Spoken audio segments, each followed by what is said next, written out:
What up, fitness crew? It's your boy Davey Boy here talking today about the Dumbbell Row. We're gonna tell you how to execute it, give you a couple fit tips, keep in mind, and we're gonna show you how to do it the right way and the wrong way.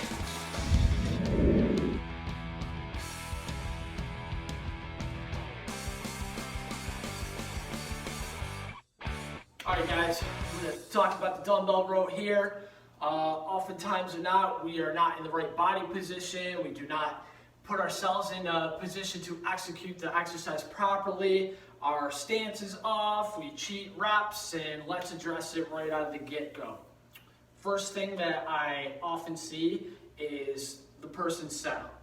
One of the most common ones is for somebody to put their leg up on the bench and then have their other leg off of the bench standing up awkwardly. And you can see my body position is not symmetrical right here. And I don't like this stance because it puts you in a position where it's gonna increase risk, especially if you're a guy. So if you're rowing this up, all that load is gonna start going on your groin and you might get a hernia or you might get a groin strain. So adjustment that I suggest that you would make is to come back off of the bench, have your chest over this bench, straddle this bench so that your body is symmetrical and you have even distribution for your weight. So when you go to execute this movement, that you are in a good position to do so. Another thing about putting yourself in this position with the back or with the knee on the bench is your back sometimes gets shortened here with your thoracic spine, and your lumbar is in a position where you're not putting your thoracic spine in a neutral position. So the problem with that is when you have a rounded back, you're not able to hit the lats how we need to hit it with extension and adduction.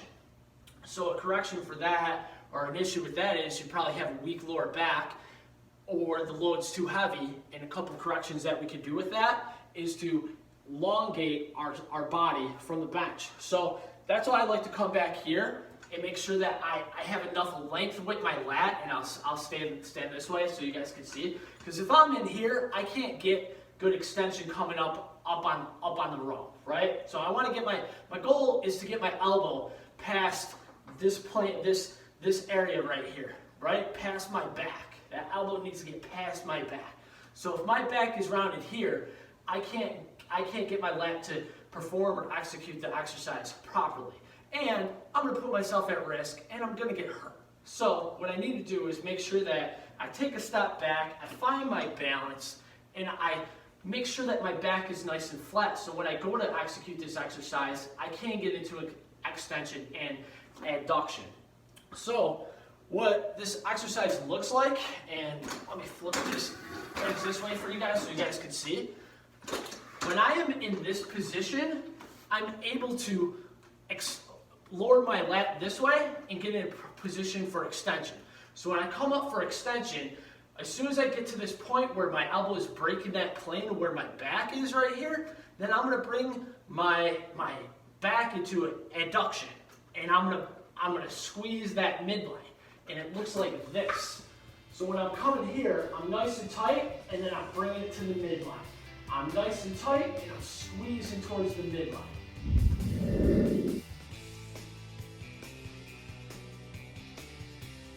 I know it's an easy exercise to overload with weight, and I know it's easy to cheat on these.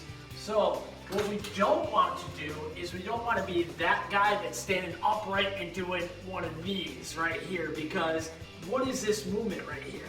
We're working our biceps. This isn't putting our back into extension. This isn't putting our back into adduction. This is working our biceps. So remember, take the ego out, lighten the weight, get in a proper stance, and make sure that you have enough length on your back, that you're not rounded, and you can proficiently and competently perform this exercise.